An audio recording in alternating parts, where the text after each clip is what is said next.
हनुमान पहली मूवी थी प्रशांत Verma cinematic universe का। अब आ रही है महाकाली, प्रशांत वर्मा सिनेमैटिक यूनिवर्स की दूसरी फिल्म। हनुमान मूवी कम बजट में बनी थी पर 300 करोड़ का बॉक्स ऑफिस किया था। और अब उसका दूसरा फिल्म महाकाली इतना बैड वीएफएक्स के साथ आ रहा है। मेरा सवाल है क्यों?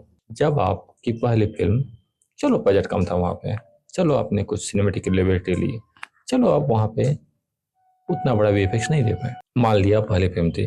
पर पहली फिल्म जब बॉक्स ऑफिस में धमाल कर गई, 300 करोड़ कमा ली, तब आपका वीएफएक्स इतना बेकार क्यों है? यूट्यूब लेवल का बेकार क्यों है?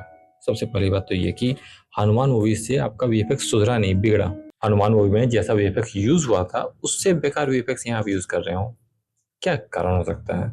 क्यों इतना बड़ा वीएफएक्स और इतना गंदा वीएफएक्स आपने यूज किया और इतने घटिया वीएफएक्स के साथ आप जाने का डिसीजन लिए?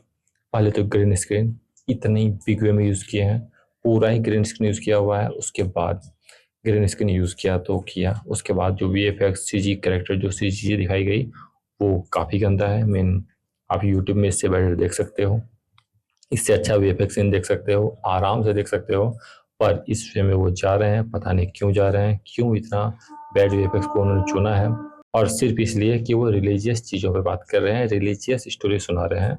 इसके कारण उन्होंने सोचा सिनेमेटिक लिबर्टी के नाम पे सिनेमा एंगल को ही हटा देते हैं। मीन्स सिनेमा सिनेमा चीज़ें ही हटा दे रहे हैं, वीएफएक्स इसी पे जो ध्यान देना चाहिए उन्होंने उसे नहीं दिया, क्योंकि रिलीजियस स्टोरी है, लोग देखने आ जाएंगे।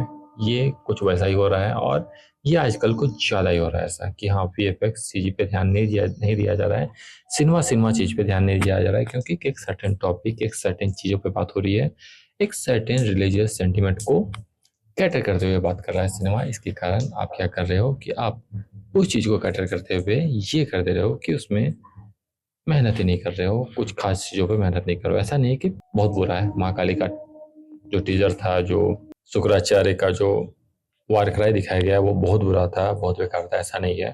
माँ काली को जो दिखाया गया है, जो जिन्होंने प्ले किया है वो काफ़ी बेहतरीन था। जिस तरह से शुक्राचार्य के रोल को अक्षय खन्ना ने प्ले किया है वो काफ़ी बेहतरीन था, वो लुक काफ़ी बेहतरीन था। जिस तरह से सारे कैरेक्टर को शो किया गया वो बेहतरीन था।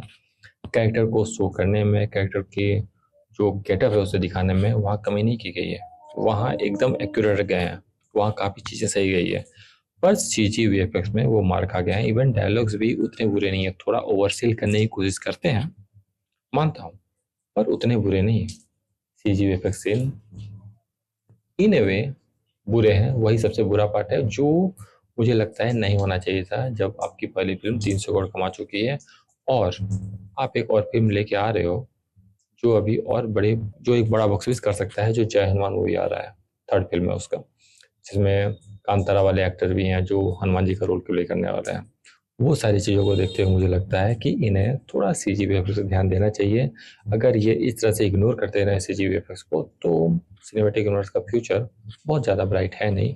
और माना है कि इसमें जो लीड एक्टर है, वो लीड एक्ट्रेस जो है वो नहीं होने वाली है, पर फिर भी जब आपने उस पर भरोसा किया है तो इतना भरोसा कर सकते हैं कि सीजी वीएफएक्स पे ध्यान दिया जाए ना, वो सारी चीज़ों को किया जाए। और हाँ, स्टोरी अच्छी है।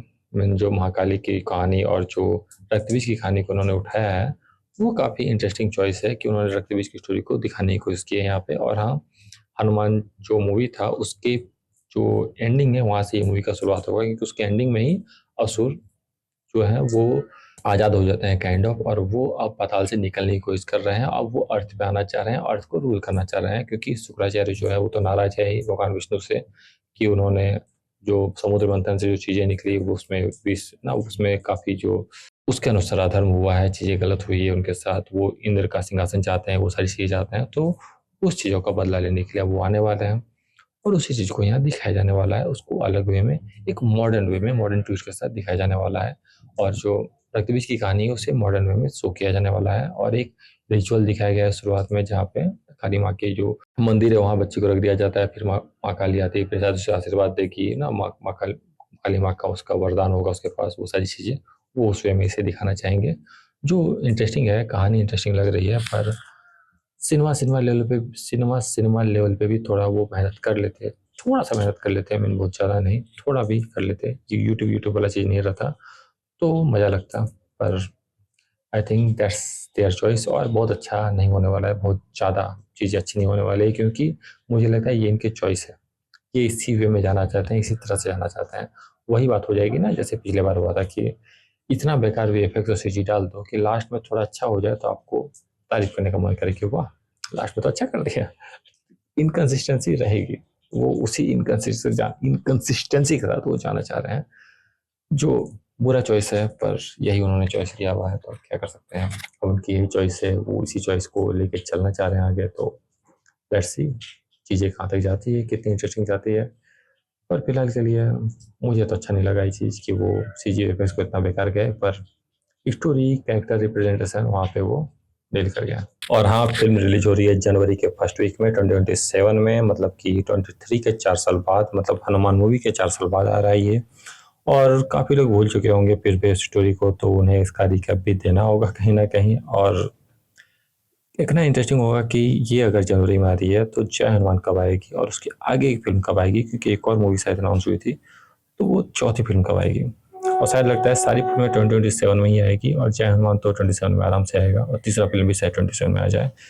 लेट्स सी अगर तीनों फिल्में 27 में आती है तो कैसा परफॉर्म करती है, कितना बड़ा बॉक्स ऑफिस करती है, और किस तरह से सिनेमेटिक यूनिवर्स को सेट करती है, क्योंकि अभी तक कोई सिनेमेटिक यूनिवर्स बहुत अच्छा गया है नहीं। तो ये इंटरेस्टिंग होगा कि अगर कोई चल जाए, क्योंकि यहाँ पोटेंशियल है, इस सिनेमेटिक यूनिवर्स में पोटेंशियल है, तो हो सकता है ये कुछ बड़ा और बेहतरीन कर जाए। हू नोस, लेट्स सी कर पाते हैं या नहीं। अगर कर जाए तो मज़ा आ जाएगा। 7 जनवरी 2027 को पता चलेगा कि वो क्या करते हैं। ये शायद संक्रांति वाला वीकेंड होगा, क्योंकि पिछले बार भी संक्रांति वीकेंड में ही आए थे, तो मैं भी ये वही वीकेंड है। लेट्स सी यहाँ चीज़ें कैसे वर्क करती है। आई होप वो कुछ बेहतर और अच्छा करें।